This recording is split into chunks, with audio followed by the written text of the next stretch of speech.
different. Thank you, Danelle. So appreciate that. Hey, Cheryl. Yeah. I'm with you on that. I'm with you on that. Just don't heckle us, Danelle. That's all we ask. Can I start?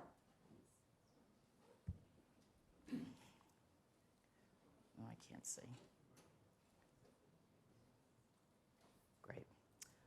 Okay, good afternoon, and welcome to the Journey Toward Racial Equity. So for our online audience, if you're sharing about us through your social media channels, please use the hashtag WEF22.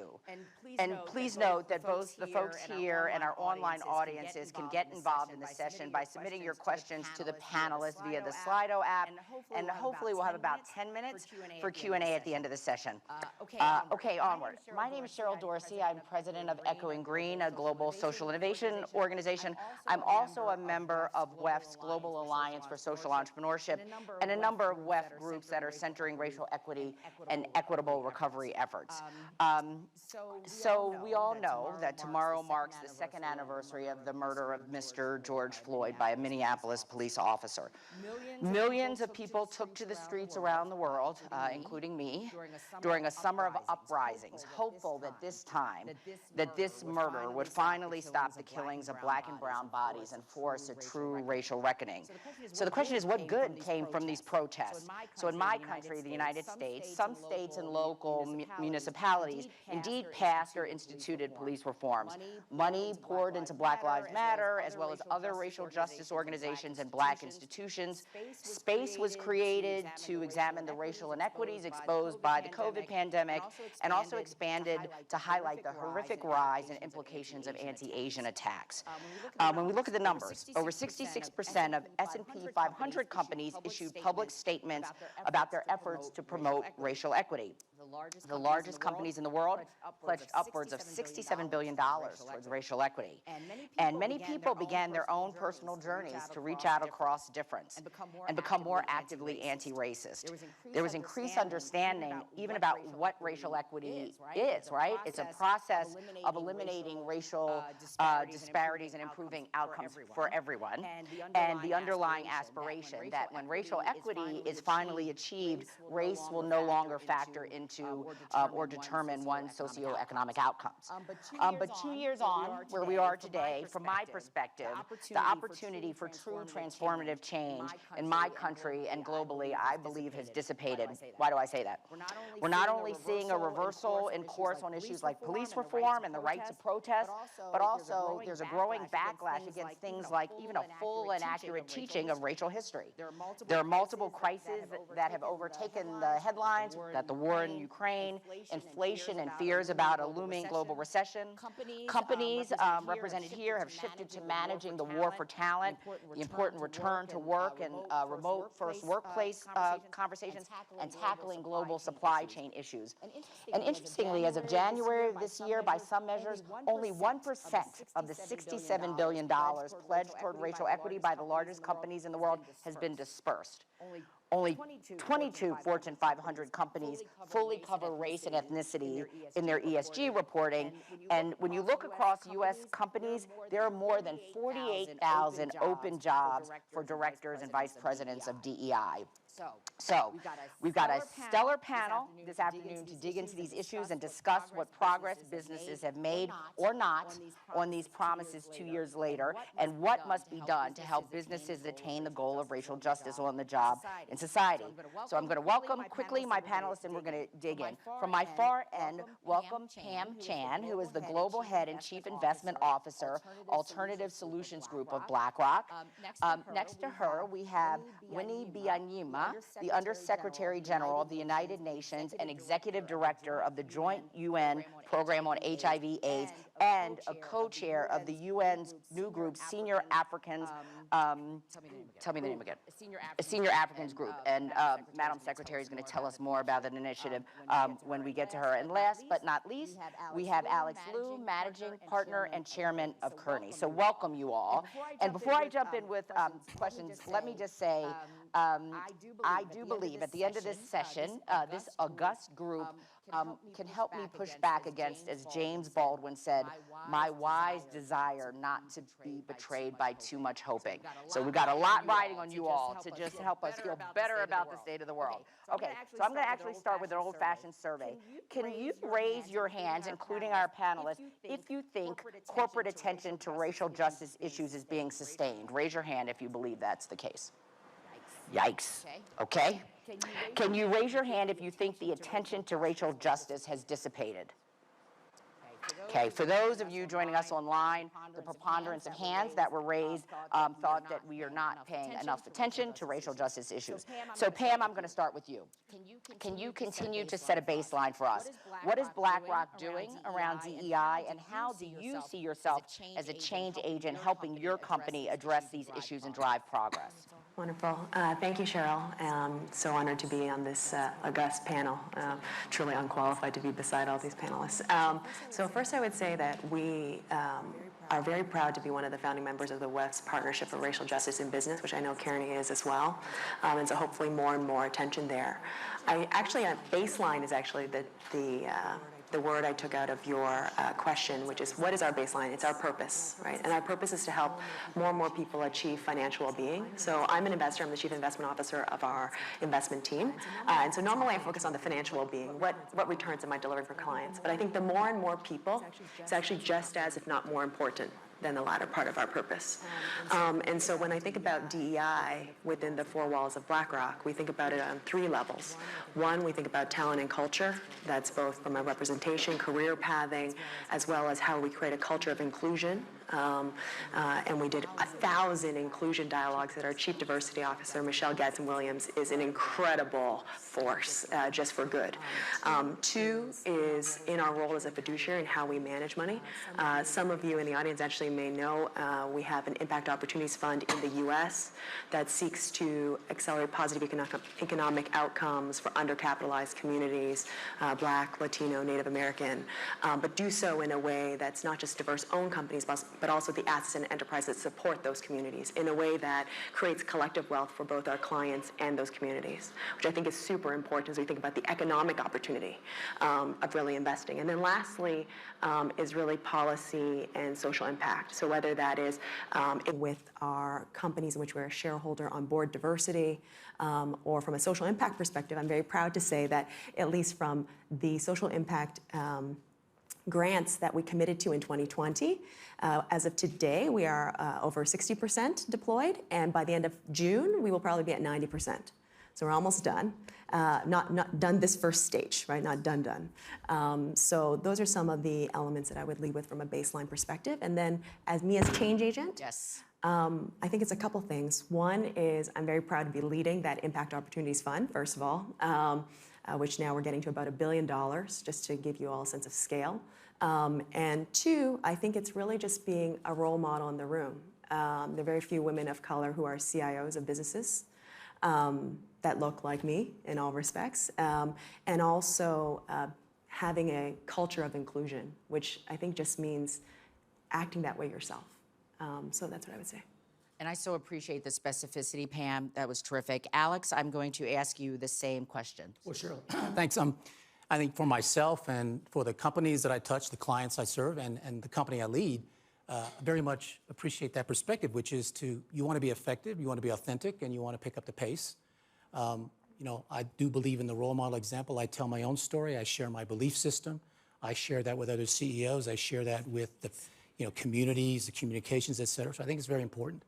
I have the power of appointment. So one issue is representation. How can you belong in a company or a community if you don't see people like yourself, however you define that? So that's something I've tried to pick up the pace on. In terms of leading a people-based business, we're a global business. We touch all religions, states, countries around the world. And there's a lot of intersectionality involved in this topic. It's not just one race or even just interracial. It is how do you create a culture of belonging? It's not just about statistics and intentions. As you said, we got to move to outcomes. Yes. And we track that. We measure that. We file a report, much like public and private companies do. We're proud to hold ourselves to high standards. In executing that, I've tried to communicate it's not just about the statistics, it's also about a culture of allyship. Yes. Being empathetic about who other people are, where they're coming from. Because as you say, it's a journey. In any journey, people are at different starting points. There's fear, there's anger, there's gratitude, there's all kinds of emotions. So I try to make that a key part of it, which leads to a culture that you can be proud of. Yes. Now, specifically, some of the things we've done, we've broadened, for example, our recruiting to different sources of talent. My father taught in historically black colleges and universities his whole life in the South. Great universities, under-resourced and under-recruited at. We're doing that. We have diversity boot camps to bring in people to involve and educate them on consulting. And when people join, we actually have a program of further sponsorship. So we give them internal mentors. We call them an internal board of directors to give them advice on how to navigate some of the things they may not necessarily know. And of course, representation at the most senior levels. We have a program that we sponsor for black entrepreneurs. We call it a venture boot camp. So we have a mini Silicon Valley sort of Shark Tank or whatever the analogy is, to give them advice on how to build a business from scratch, because these are folks that may not have had the same type of opportunity. So those are some examples of that. I think creating a culture of belonging and measuring that, asking people, do you feel like this is a just place? Do you feel engaged? So it's a lot of things that need to happen, and I think, proud to be part of that in some small way.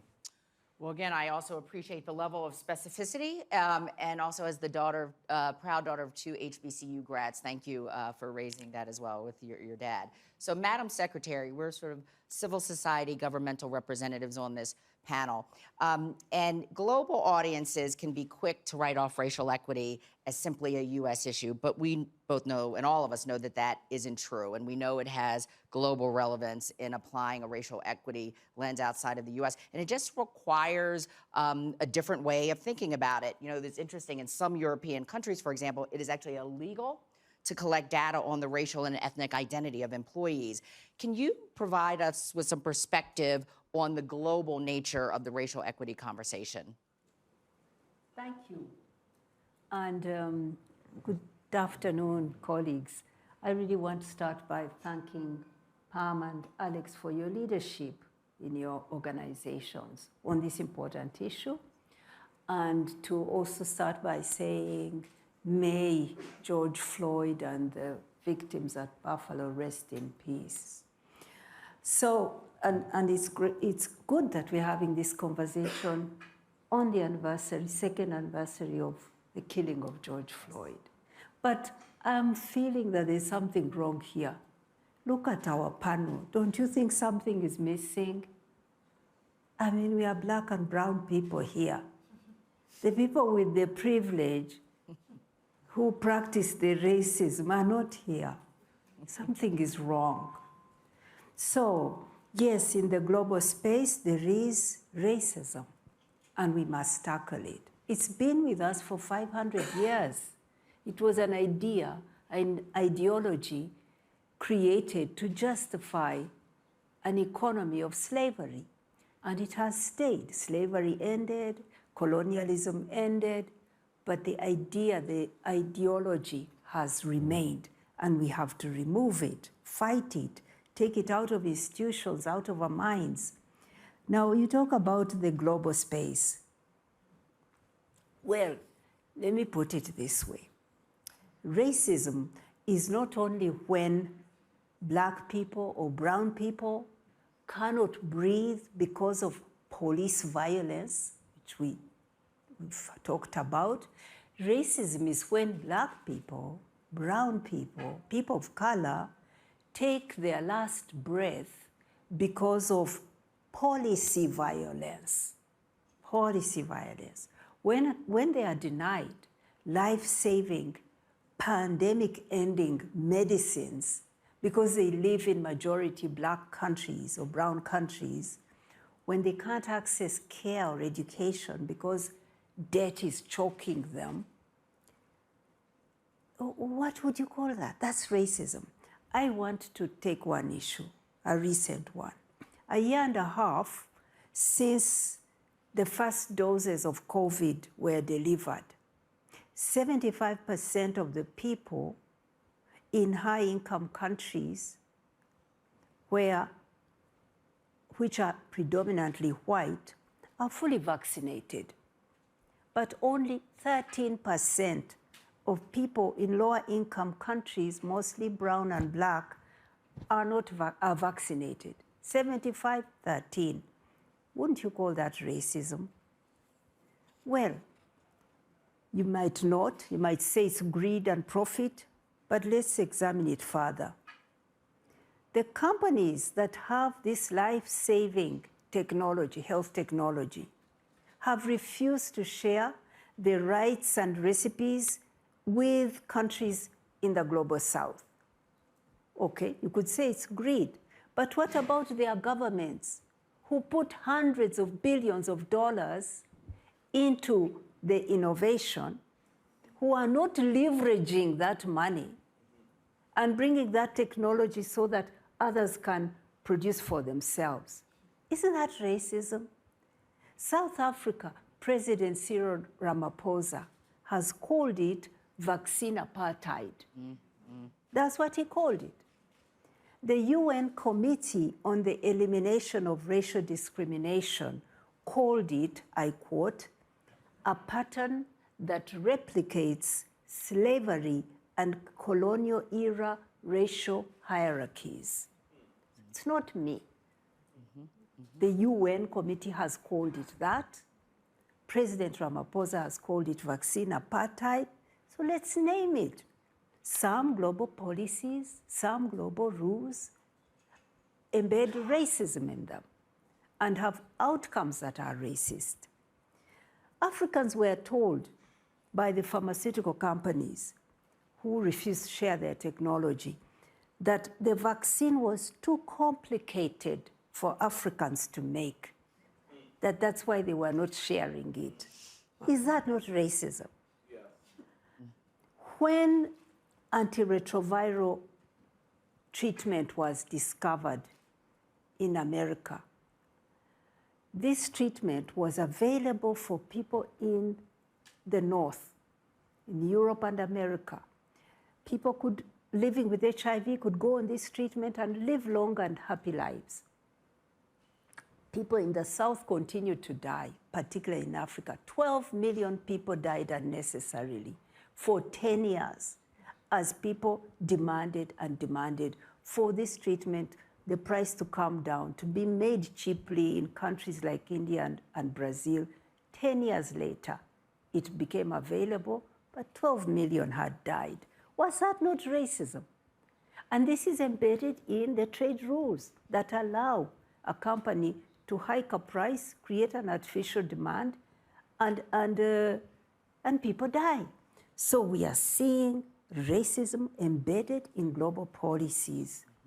And it's not addressed. And I'm not seeing here the businessmen and the presidents who should be here listening to this. I'm seeing people who are like me convinced that there is racism. So anyway, today, my last point, there are new treatments. They are called long-acting HIV medicines. This is the area I work in. They've just come on the market. In America, you have people taking this injection that keeps them from acquiring HIV for a couple of months. So they don't have to take a daily pill, but they can take a jab. This treatment is also coming for, this long-acting medicine for treatment is also coming soon. You will have an injection that can keep you healthy for maybe 4 or 5 months.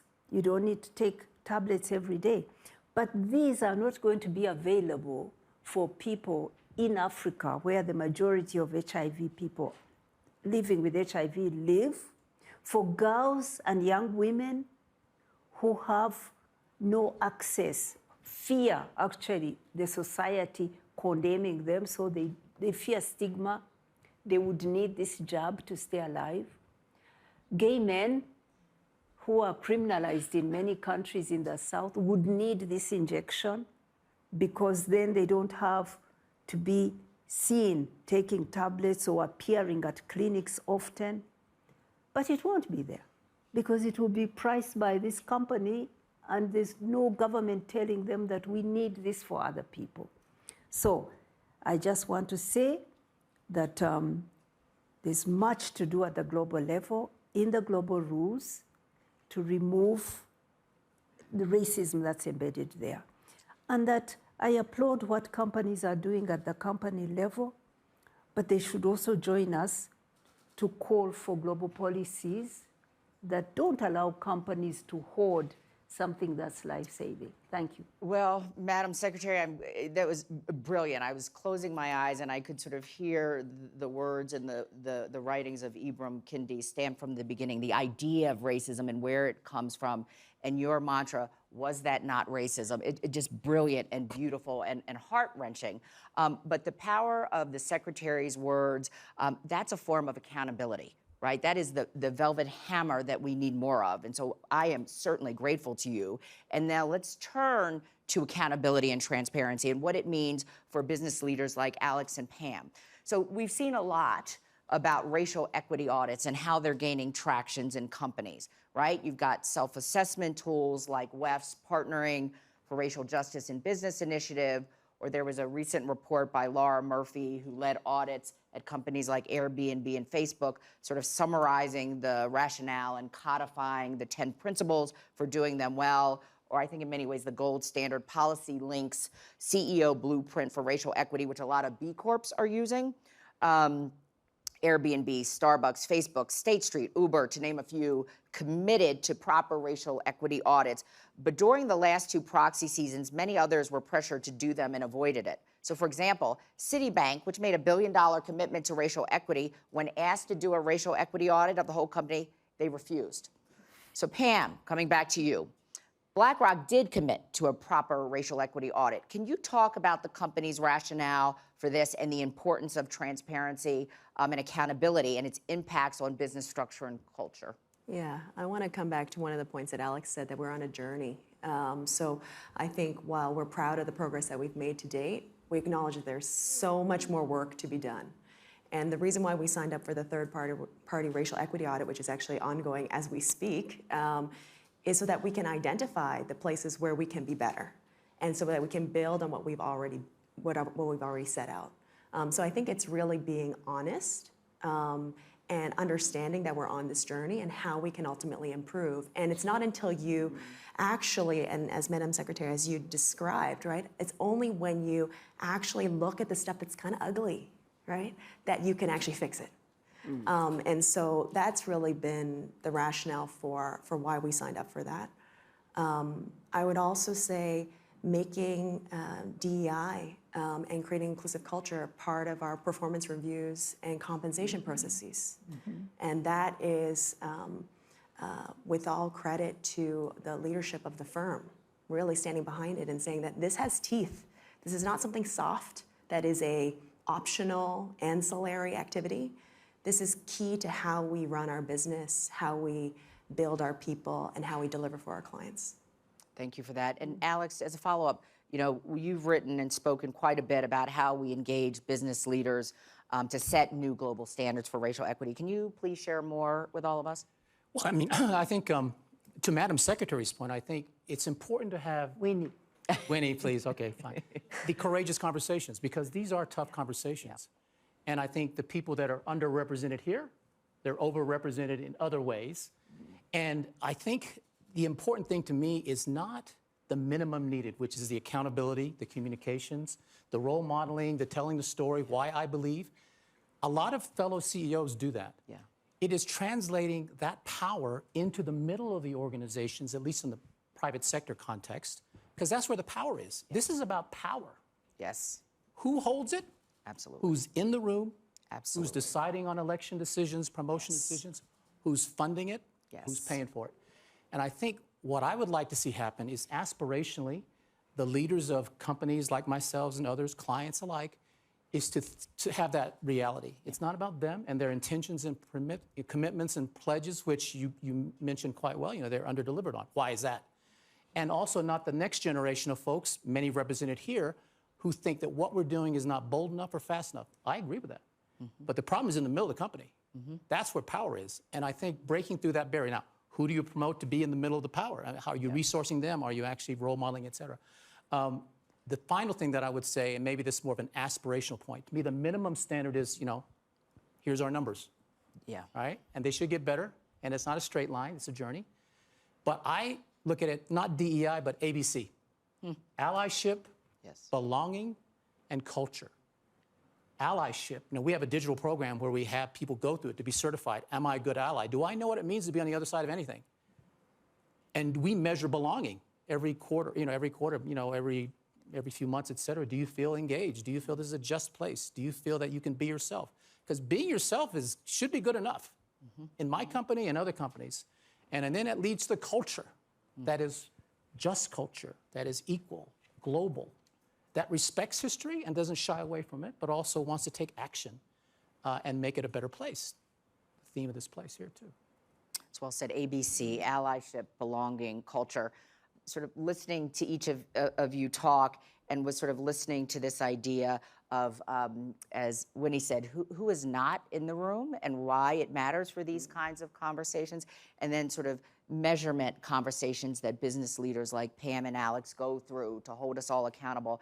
And it was interesting, in getting ready for this panel last week, I was talking to an amazing social innovator, Anu Gupta, who founded a company called Be More America. He's a leading expert on the science of bias. And Be More America is a really interesting ed tech company that works with organizations to break bias, right? It's a data-driven approach to doing it. And they have found that a daily mindfulness practice, if racism is an idea, which we know it is, a daily mindfulness practice that, in addition to all the benefits of reducing stress and anxiety and burnout, when you target it to transform the mental habits of stereotyping, turns out to be the most promising intervention to enable behavior change on issues of race, right? So this notion of what are the sorts of innovations, the bright spots around sort of breaking down structural racism. And Winnie, I'd love to turn back to you globally, what you see. How do we fix this? Share some more with us. Thank you. I think the starting point has to be that those who experience racism have the space and the psychological safety to speak their truth. All these policies, workplace, whatever, that are driven from the top and that are not coming from those who experience racism themselves and led by themselves, I don't have faith in them. I'll tell you a story. I was leading an organization called Oxfam International, and we were decolonizing ourselves.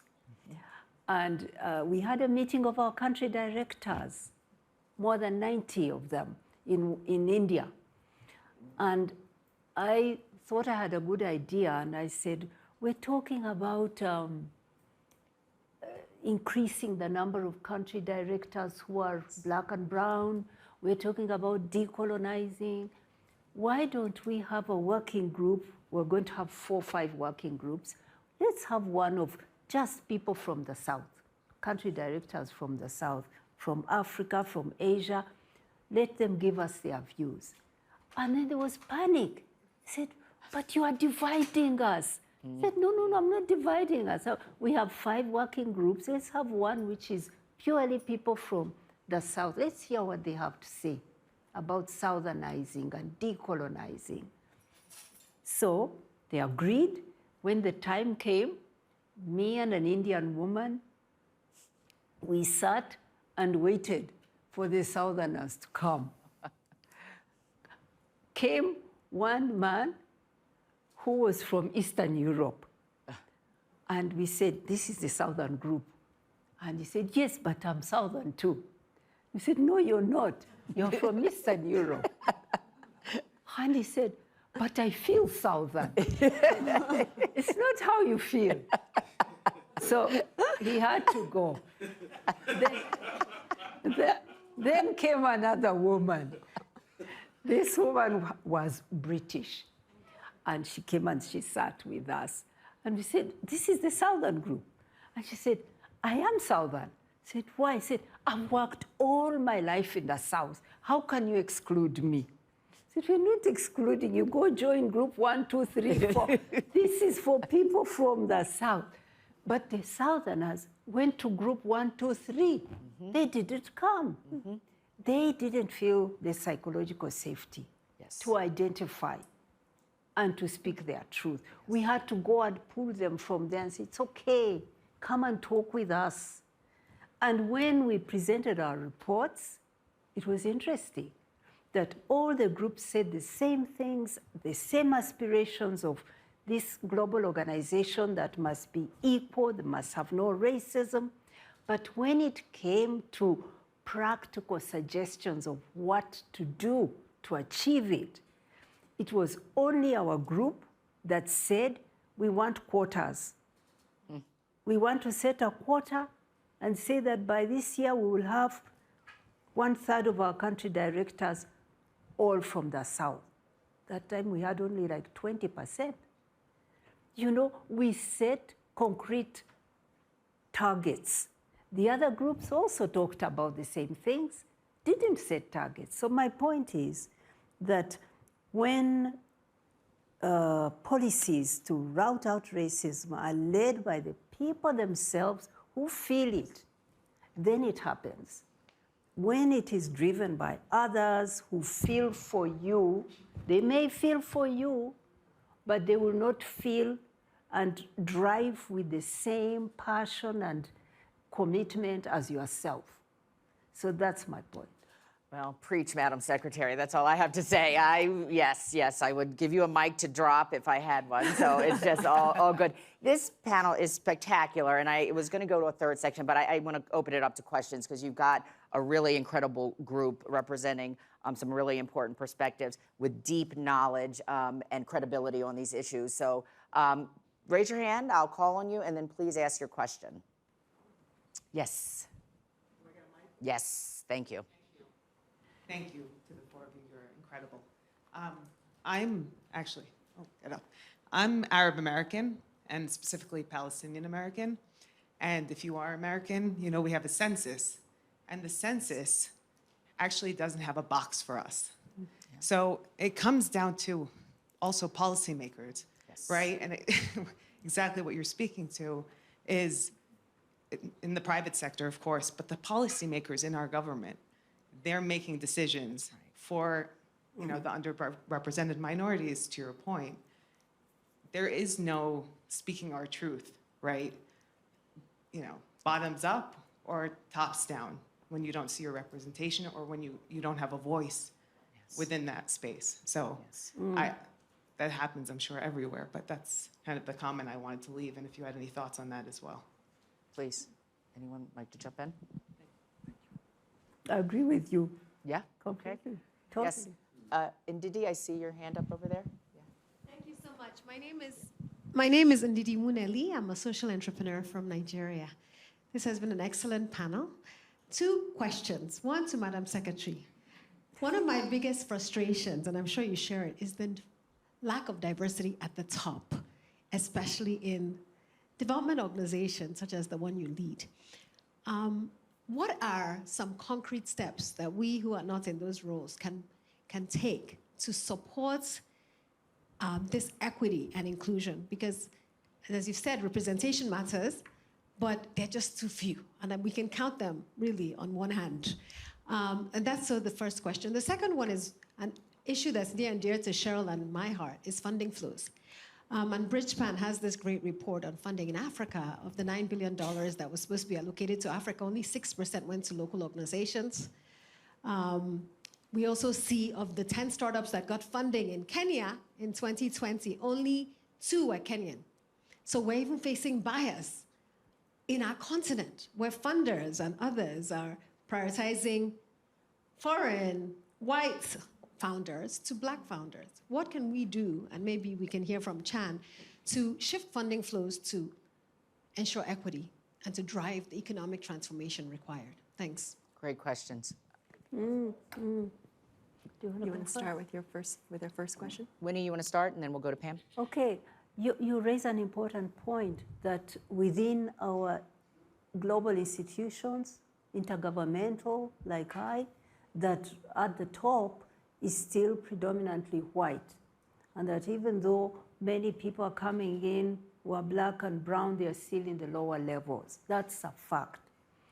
And it takes leadership to address it. It takes affirmative policies as well to do it. There's often controversy about affirmative action. Some people think it means you're less qualified. No, it just means that the starting point for competition, the ground is not level. It's leveling the ground so that people can compete in equality. The United Nations was created, a whole human rights declaration was made about the equality of people, but for most of us, black and brown people, we were not equal. We were subjects. We were not citizens of countries. We were subjects, because we were colonial subjects. So the history of our organization comes from that. And to change it, you cannot say, come and we compete the same. Yeah, I can come to compete, but if the panels from the top are full of people of one race, I will not be appreciated. So we take affirmative action to dismantle imbalance, to remove the historical imbalances. Secretary General Guterres has done that on the side of gender. He has set a target and he has appointed women in leadership positions. I am one of them. And there's parity at the top. But on the race issue, he's still got a challenge. And that's why we formed our group. Yes. We formed a group, we call ourselves the UN Senior Africans Group. We created it when George Floyd was executed in America. We felt outraged and we said, this is unacceptable. We're going to make a statement about America and racism. But we must walk the talk in our organization. So we said we'll create a group to challenge racism within the UN as well. And we've been working on it. We challenged the Secretary General and he set up a task force. He did an action plan. He's now appointed a senior advisor on racism. And we are still saying we want to see results. Those are institutional changes, but let's see the results. Let's see the structures change. Let's see the staffing change. But yeah, we are a product of an institution born from colonialism, and racism is the idea that justifies colonialism, and we have work to do. Thank you. And Pam? By the way, thank you for the very thoughtful question. We spent a lot of time thinking about undercapitalization, right, the funding issue. And I guess I'll bring it the US lens, because that's where I spend most of my time. And you look at kind of all the dreary stats of like less than 1% of VC money goes to minority owned or led startups, for instance, right? But countless other stats like that. I think there's a couple things that we can do and that we are doing at our company. One is actually to make the investment case for investing behind those diverse business owners and leaders, as well as those enterprises that serve those communities. I think a couple things. One, the Kellogg Foundation has done some incredible work on racial equity. And one of the stats that I found, or numbers that I always cite, is 2.7 trillion of GDP in the US would be gained if we close the Black racial equity wealth gap. That is a huge number. Not to mention, the Latino community in the US would be the 8th largest country in the world by GDP if it was its own distinct country, right? And it's growing incredibly fast. So there's an investment case. I personally always feel quite bothered and uncomfortable when people say, I'm gonna take a risk on so-and-so. Why, right? It just gives, even saying it aloud gives me goosebumps. And so I think we really need to make the investment case. And the second thing that I would say is actually showing up so that you can actually listen and empathize with those that we're going to invest in. So for instance, with the impact fund that I mentioned, we added to our team a completely diverse team of private market investors. By the way, a lot of people tell me, you can't find diverse investors, super hard to find. I think you just need to have the conviction and the commitment to look and find them. Incredibly talented, they have track records, right? All the good stuff. And then when they go, and I was really heartened by this, actually I asked them, what's been one of the observations you've had over the last year or so as we've been deploying our money? And they said, we always spend a few minutes with the companies and the enterprises we're meeting with, and everybody kind of looks around the table and it's like, wow, is this the meeting, right? This meeting is a little different than all the other meetings I've had. And so I think it's actually just representing, but also meeting people where they are and actually having that conviction because you yourself are part of it. So. That's great. I want to follow because Alex, you run a people business. You mentioned the venture boot camp work that you do at Kearney. Did anything resonate with what you heard from both Pam and Winnie? Well, all of it resonated, so I appreciate those perspectives. I was going to say a couple things. Yeah. One, we all have blind spots. I think part of the reason why things aren't happening is because one blind spot is the one that was just highlighted here, which is a fear that there's a zero-sum game. I'm helping someone, but I'm hurting someone else. And that's divisive. It's been politicized, and that's an issue that we have to address. The second piece is when you go from intentions and targets and commitments and then accountability to outcomes, you can't escape the root causes in the middle. And I think that's, to me, the point about, well, that's a black solution, but where's the white support? Which is a quote from Ron Parker for the ELC. He's a great fellow. And that's one of the most memorable quotes I have to sort of guide how I build a culture. A culture of belonging, all sorts of self-identified, who you are is fine, but being in a place where, yeah, we had systemic racism. I've been a victim of it too. And if you haven't felt it, that's not your problem. It's our problem. And so anyway, those are some blind spots I think we need to overcome to get to the targets and let's journey to the end. That's aspirational, not just woe is us. I appreciate you calling out a group like ELC for sure. Winnie, you wanted to add something quickly and we'll try to get a couple more questions? Yeah. Maybe first take a question, but Sure. I wanted to pick up on his point on the culture of organization. Uprooting racism means to be deliberate about the organizational culture you're building. You see, people who have privilege do not understand many times, they have unconscious bias. They don't understand that an organization has been built around their culture and they fit. And they want everybody else to fit, and they don't understand that that's also a racism. The fact that I'm trying all the time to conform to how you operate, you're not trying to conform to mine. So being deliberate about that. When I was growing up, one of my teachers was an Indian woman. She used to come to the classroom, my physics teacher, wearing her sari every day. And I remember it had a powerful impact on me because all the other teachers were all in a Western dress. They were African, they were white, but there was a dress code. She defied it. She came in her sari. And when we talk about how we all realized she was the first person to help us to question the culture of our school. So you find that challenging the rules and shaping the culture is one way to uproot racism, and you need white people to be conscious of their privilege and to be part of dismantling the culture in the organization. That's about giving up their privilege. So this is something I do in my own organization, and I force people to keep questioning these things about, I mean, look, in my country, people in the courts, when you go to the court, the judge still wears a white wig. Can you imagine that wisdom is associated with a white wig? Women still go to the courts, the lawyers, you see them wearing little black skirts. You can't wear your African dress in the court. I mean, this is racism that's not yet removed from our institutions. We have a lot to do. We have a lot to do. I love both Alex and Winnie's point. I mean, it's not moving beyond allyship to co-conspirators. We've got to be co-conspirators in this. It requires all hands on deck all the time.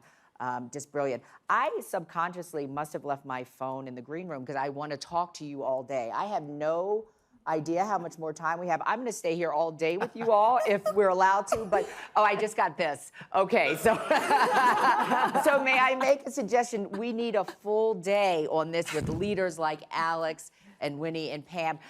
Point of moderator privilege. Quickly, last final comments. We're grateful to you all for your leadership. Let's go down the road. Pam, then Winnie, then Alex. Close it out for us. I think we need to do more, and we need to do more, and we need to do more. I don't know what to say beyond that. I think that we understand conceptually the problems we face, and now it's not the what, it's the how. Perfect. Thank you. Winnie? Yeah. Yeah, we have to speak our truth. We have to create the safety for people who suffer racism to speak their truth. Then we get the solutions. Yes, thank you. Alex? I'm still optimistic. Stay on the journey. It's our journey. And ABCs. Let's stick with allyship, belonging, culture, and a lot of good things happen. Brilliant. Will you please join me in thanking this extraordinary panel? Thank you all so much.